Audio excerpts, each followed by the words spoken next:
Welcome to the bird media. నేను మీ పవన్ కృష్ణమూర్తి. 11 రోజుల ఉత్సవం, 286 events, biggest festival carnival, agri expo, Kuchipudi, Bharatanatyam, drone shows, food stalls etcetera, ఇంకా musical shows, everything ఇంకా చాలా ఉన్నాయి. ఇది విజయవాడ ఉత్సవ్. మైసూరు ఉత్సవాలని తలదన్నేలా అంటే మేబీ కొంచెం ఎగ్జాజరేట్ చేసినట్టు అవుతుంది. ఎందుకంటే మైసూరు ఉత్సవాలు అనేది ఎప్పటి నుంచో జరుగుతున్నాయి, కొన్ని దశాబ్దాలుగా వాటికి చరిత్ర అనేది ఉంది. కానీ విజయవాడ ఉత్సవ్ అనేటువంటిది ఇప్పుడే స్టార్ట్ అయింది కాబట్టి మేబీ దాంతో కంపేర్ చేయకపోయినా దానికి ఈక్వలెంట్గా మనం ఖచ్చితంగా వెళ్ళాలి అనుకోవడంలో ఎటువంటి తప్పు లేదు. సో దసరా సందర్భంగా 11 రోజుల పాటు ఈ ఉత్సవాలను నిర్వహిస్తున్నారనేది అందరికీ తెలిసినటువంటి విషయమే. మరి దీని మీద కోర్టుకు వెళ్ళినటువంటి వాళ్ళ పరిస్థితి ఏంటయ్యా అంటే సుప్రీంకోర్టుకి కూడా వెళ్ళి చెప్పు దెబ్బలు తినొచ్చారు. ఎవరైతే వైసీపీకి సంబంధించి అయ్యో ఇక్కడ అన్యాక్రాంతం అయిపోతుంది అని చెప్పి గగ్గోలు పెట్టేశారో దానికి సంబంధించి సుప్రీంకోర్టు కూడా చీవాట్లు పెట్టింది. మీకేంటయా నొప్పి అని. ఉత్సవాలు నిర్వహిస్తే మీకు ఏం వచ్చింది నొప్పి అని చెప్పి. అందులో వెల్లంపల్లి లాంటి వాళ్ళు ఉన్నారు, ఇంకా చాలామంది ఉన్నారు అనుకోండి. ఇంకేముంది, ఇక్కడ మొత్తం అంతా కూడా కొట్టేస్తున్నారు అని చెప్పారు. ఏం కొట్టేస్తున్నారట ఇంతకీ వీళ్ళు చెప్పినటువంటిది? దేవాలయానికి సంబంధించినటువంటి భూమి మొత్తం 35 నుంచి 40 ఎకరాల భూమి గొల్లపూడిలో గొడుగుపేట వెంకటేశ్వర స్వామి దేవాలయానికి సంబంధించినటువంటి భూమిని వీళ్ళు కొట్టేయడానికి చూస్తున్నారు. అందులో ఏకంగా పర్మనెంట్గా కన్స్ట్రక్షన్లు ఇవన్నీ చేసేస్తున్నారు. ఏకంగా ఇంత చేసేశారు, ఇదైపోయింది ఇది అంటే సింగిల్ జడ్జి గారి దగ్గరికి వెళ్ళారు. సింగిల్ బెంచ్ దగ్గరికి వెళ్తే దాన్ని ఇమీడియట్గా దాని మీద స్టే ఇచ్చారు, జరపడానికి వీలు లేదు అని చెప్పి.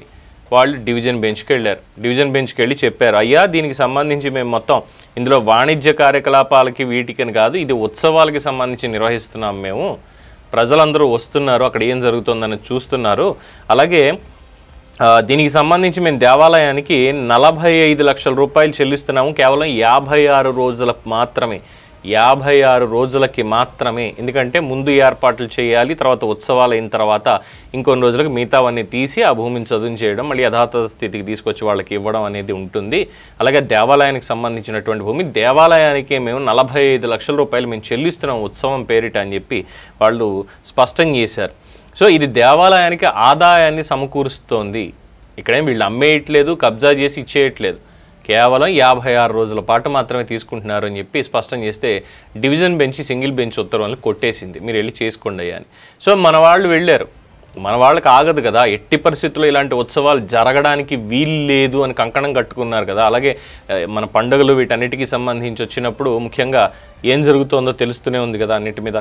సో దానికి సంబంధించి సుప్రీంకోర్టుకి వెళ్ళారు. సుప్రీంకోర్టుకి వెళ్ళి అయ్యా ఇదిగో ఇక్కడ ఇలాగా వీళ్ళు చేసేస్తున్నారు, మరి అసలు మీరు కట్టడి చేయాల్సిందే, వ్యవస్థలన్నీ కూడా మేనేజ్ చేసేస్తున్నారు ఇదేం చెప్తే చెప్పుతో కొట్టినట్టు మొహం మీద చెప్పింది. మీకేంట్రా ఇబ్బంది అసలు అని, మీకేం వచ్చింది ఇబ్బంది ఇక్కడ అని చెప్పి మొహం మీద చెప్పింది.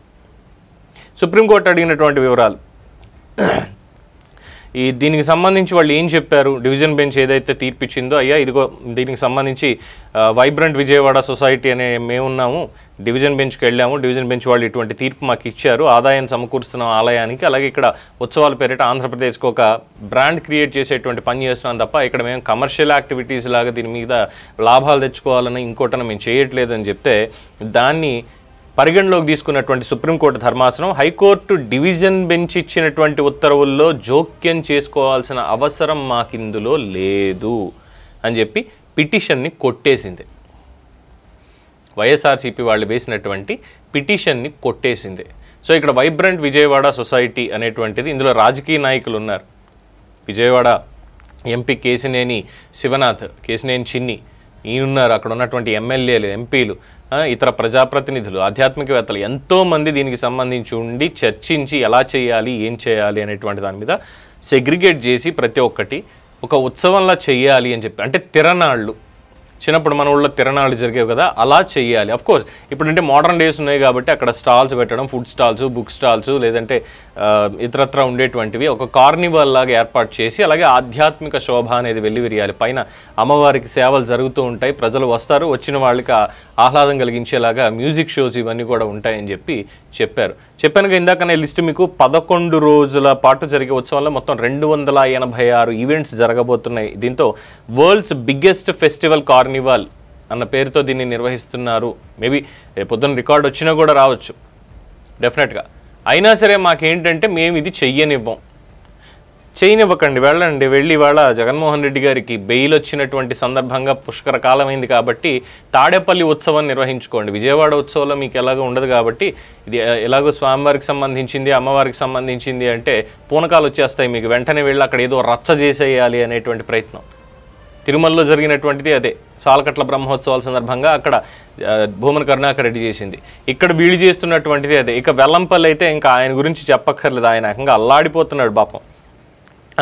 ఇక్కడ ఎందుకు వాళ్ళకి సంబంధించిన వాళ్ళకి ఇందులో ప్రాతినిధ్యం లేదు అనే లేదు. ఆయనకి సంబంధించి ప్రాతినిధ్యం ఉందా అంటే ఇక్కడ ప్రజాప్రతినిధులు అందరూ ఉన్నారు. మరి వాళ్ళతో కూడా వెళ్ళి కలిసి అయ్యా ఇగో ఉత్సవం ఇలా చేయొచ్చు అని చెప్పి పెట్టచ్చు మంచి ప్రపోజల్స్.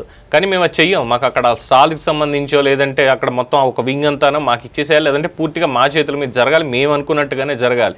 ఎలాగా ఉగాదికి గుడి సెట్టేసి జరిపించినట్టు అనమాట. గుడి సెట్టేసి జరిపించారు కదా కార్యక్రమం, అలాగే చేయాలి అనేటువంటిది వీళ్ళది. ఒక నిర్వహణ అనేది వీళ్ళకి తెలిసి ఏడిస్తే అప్పుడు దేని గురించి అయినా మాట్లాడచ్చు. వీళ్ళకి ఏది నిర్వహణ రాదు, ఏమి చేయడం రాదు. ఏ విషయంలోనైనా సరే మంచి అయినా చెడైనా ఇందులో నిర్వహణ అన్నటువంటిది వీళ్ళకి ఏది రాదు ముందు. అందుకని చెప్పి ప్రతిదానికి అడ్డుపడిపోతుంటారు. ఇలా ఎంతమంది మొత్తం వెళ్ళారు? అందరూ వెళ్ళారు వైఎస్ఆర్సీపీ వాళ్ళు. ఇప్పుడు ఏమైంది, సుప్రీంకోర్టు కూడా అవతలపడినది. మాకు అలవాటే, మాకు ఎంఎస్ఎం సర్క్యూట్ అంటే చాలా ప్రాణం మాకు. సెప్టెంబర్ మార్చి అన్నట్టుగా మేము ముందు హైకోర్టుకి వెళ్తాం, అక్కడి నుంచి సుప్రీంకోర్టుకి వెళ్తాం, మళ్ళీ హైకోర్టుకి వస్తాం. ఇలా వెళ్తూనే ఉంటాం. కోర్టుల చుట్టూ తిరగడం, పరువు తీయడమే మా పని. ఇలా ఉంది వాళ్ళకి పరిస్థితి. సో విజయవాడ ఉత్సవాలు అంగరంగ వైభవంగా జరుగుతాయి ఖచ్చితంగా. ఒక మైల్ స్టోన్లో మిగిలిపోతే డెఫినెట్గా. ఇక ప్రతి సంవత్సరం కూడా విజయవాడ ఉత్సవం అనేటువంటిది మన మైసూరు ఉత్సవాలలాగే విజయవాడలో కూడా ఈ ఉత్సవాలు జరుపుకుంటాం.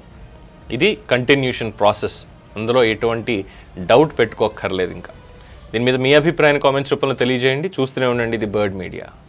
ఈ వీడియో కనుక మీకు నచ్చినట్టయితే లైక్ చేయండి, షేర్ చేయండి, సబ్స్క్రైబ్ చేయండి. అలాగే పక్కనే ఉన్న బెల్ ఐకాన్ని క్లిక్ చేయండి.